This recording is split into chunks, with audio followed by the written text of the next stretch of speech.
Hey y'all, and welcome to a special bonus episode of Reading Rural Y'all. I'm excited today to be talking with Dr. Jen Sanders, one of the co-founders of the Whippoorwill Book Award for Rural YA Literature. Dr. Sanders is a literacy faculty member in the School of Teaching and Learning and Educational Sciences at Oklahoma State University. And her academic passions are developing teachers' knowledge of effective writing instruction and supporting the literacy learning of underserved students in high needs communities. She taught elementary school in rural high poverty schools in Florida and has worked with urban schools in Oklahoma, Mexico, and Belize.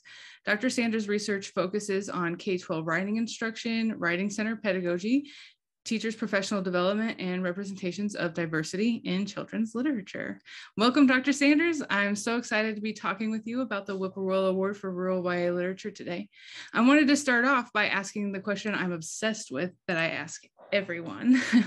Where are you from, and how do you think that's impacted the work that you do? Hi, thank you for having me. This is exciting. I love your first question. I am from a little bit of everywhere. My dad was in the military, in the Air Force when I was little. So I grew up in Japan during my elementary school years, and that was pretty formative for me because I'm half Korean. So being able to spend my elementary years in Japan and going to Korea back and forth was really just instrumental in my childhood and my identity development. And then we came back to the States and settled in Florida. So we had been, I lived in Florida for a long time for the bulk of my middle school, high school, and early young adult life. And that's where I was teaching in 2 rural schools in Florida after I got my teacher certification.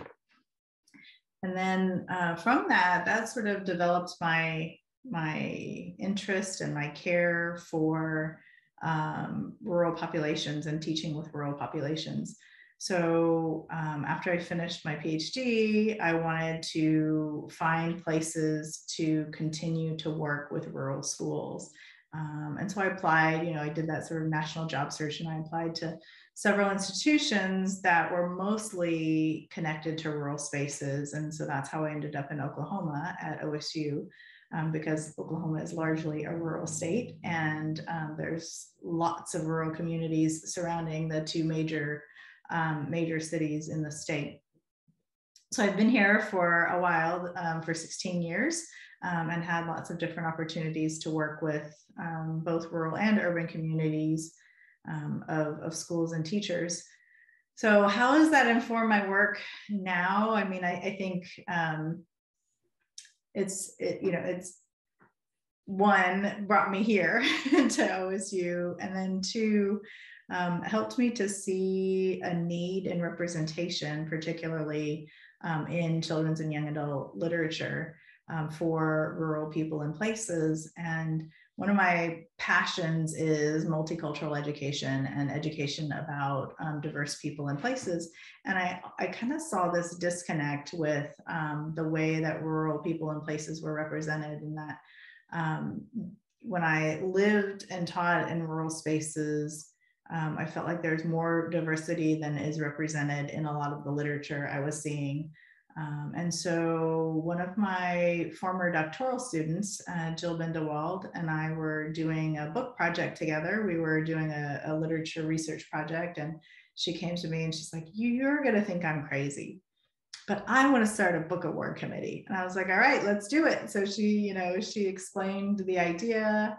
And then we kind of crafted it. We decided, do we want to focus on the whole span of children's literature from birth through adult? Where do we want to focus? And in the end, we decided we wanted to focus on young adult literature for now. We wanted to start with a focus on YA lit, with a little bit of a broad scope, meaning that the Whippoorwill looks at books from middle grades up through 12th, through 12th grade, or that young adult range. And we wanted to, in particular, look at, or highlight books that had diverse representations of rural people and places, to kind of counter that stereotype that rural looks one way or rural is one thing.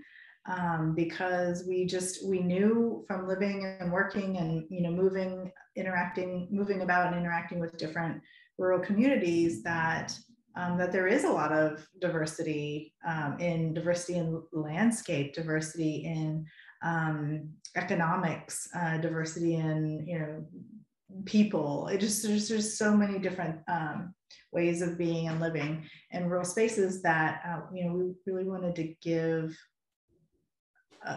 make a space to recognize and acknowledge that work, because there are a lot of teachers and students who are in rural schools and rural spaces.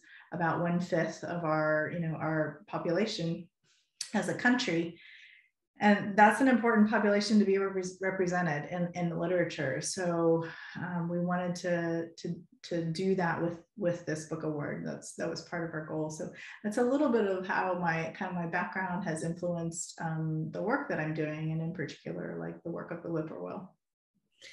And you've sort of then already answered my second question, which is sort of, why you started it and what the Whippoorwill's mission is. Other than disrupting sort of the idea of rurality as like an agrarian white monolith, is there anything else that you're hoping that the Whippoorwill Award does? Well, I think you said that beautifully. That's essentially the mission of the award, is that we want to highlight books that showcase people and places that make up like the diverse spectrum of rurality, and just kind of complicate that notion of what is rurality, complicate the stereotypes that we hear put out over and over and over again, and highlight the books that discuss rurality in complex ways.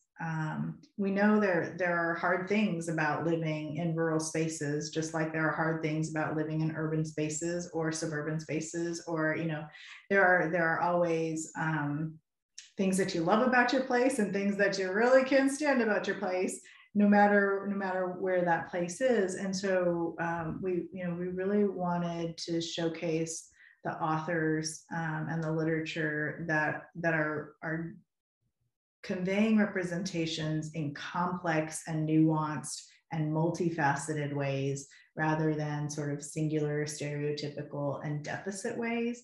A lot of the rural books that we had come across have this really strong deficit language of, and there's some research, and I'm not going to have the authors' names off the top of my head, but that there's some research that shows that rural people and places are often portrayed as like backwoods, backwater places, and that you hear that deficit rhetoric just over and over and over again in books and literature and conversation about rural people and places. So, showcasing literature that does the opposite of that conveys the beauty, the assets, the richness of a place and of different people is really important. It's important for the kids who live in those communities. It's important for the teachers, and just the people who live and work in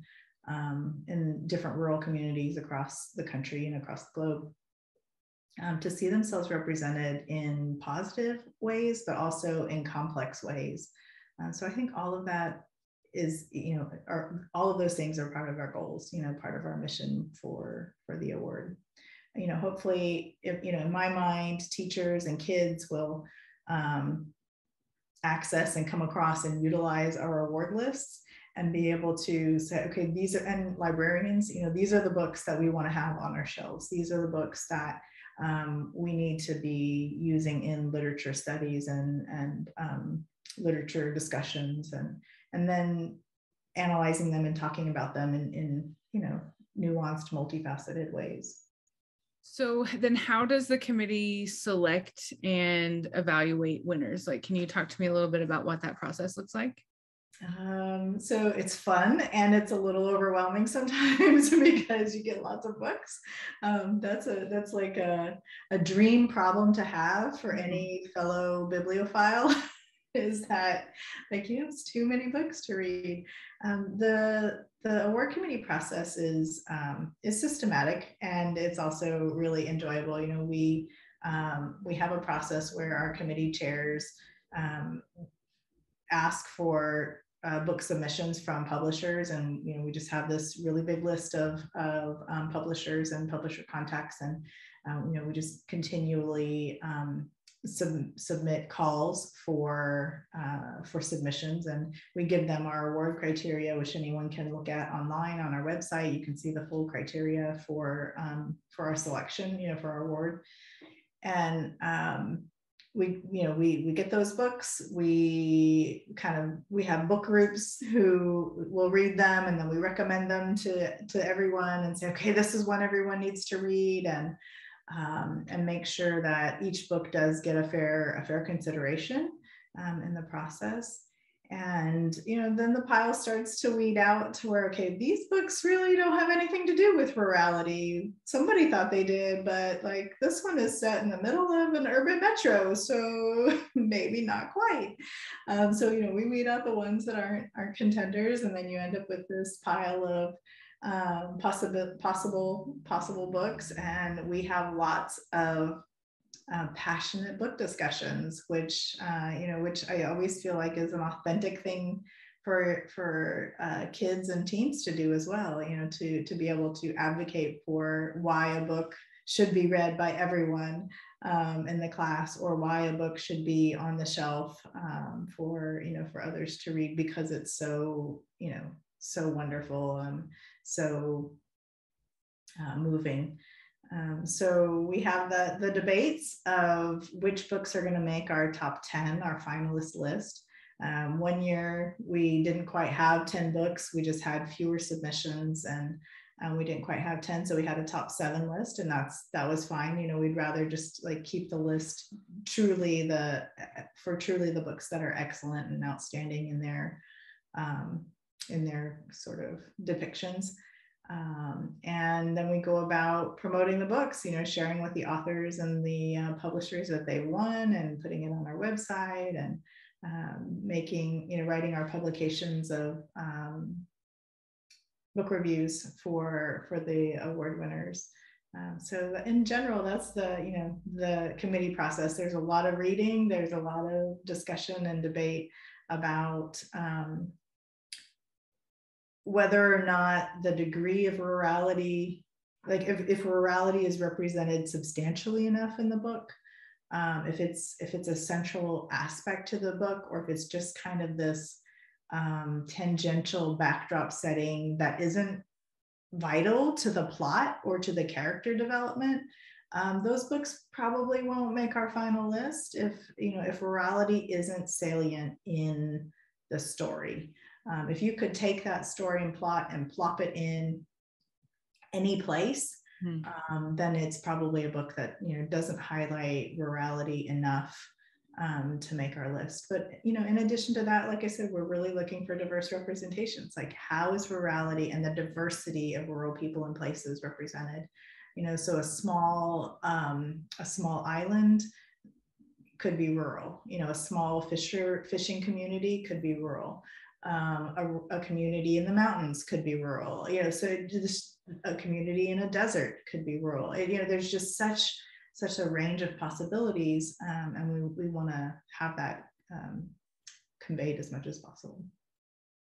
Well, it's really exciting to know that there are more submissions this year, because I think that's one of the things too that this award does is show that there are rural books being published. Sometimes, at least in my searching for rural YA literature, initially just using Google, I got 4 hits, and 2 of them were The Serpent King by Jeff Zentner, and so when books aren't marketed that way, it's hard for rural teachers and rural students to find those. And I think what y'all are doing with the award helps people see and know that there are books being published, and there are really, really good books being published.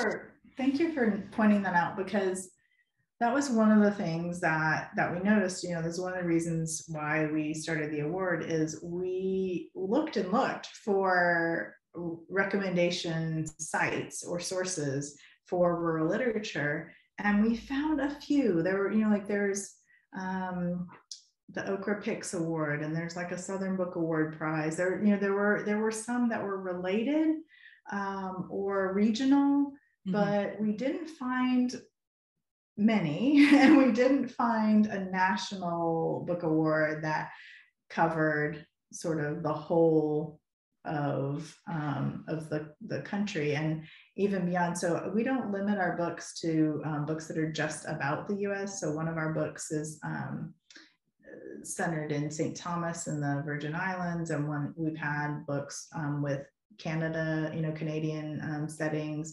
So the settings don't have to be just in the US. And that was another thing that that we thought was important, was not to limit conceptions of rurality or that limit the place. So we couldn't find a book award that did these things, and that was a place where teachers and librarians and students could go, and parents could go to to find recommended books of like which ones do this well. So yeah, we're hoping that it definitely contributes to the resources for people out there looking for good books. Well, I know that I, for one, am excited about it. It's one of the reasons that I started doing the work that I do with Literacy in Place and Reading Rural Y'all. Yes. Y'all were an inspiration to me, and I hope that together we can continue to inspire other folks to do this kind of work and inspire teachers and students and parents to find those mirrors and, good ones that honor and recognize and lift up and appreciate rural people and places in ways that we don't often see in popular culture. So thank you so much for starting this award and for all of the work that the committee is doing. And we will anxiously await this year's list. Thank you. Thank you so much. Take care. You too.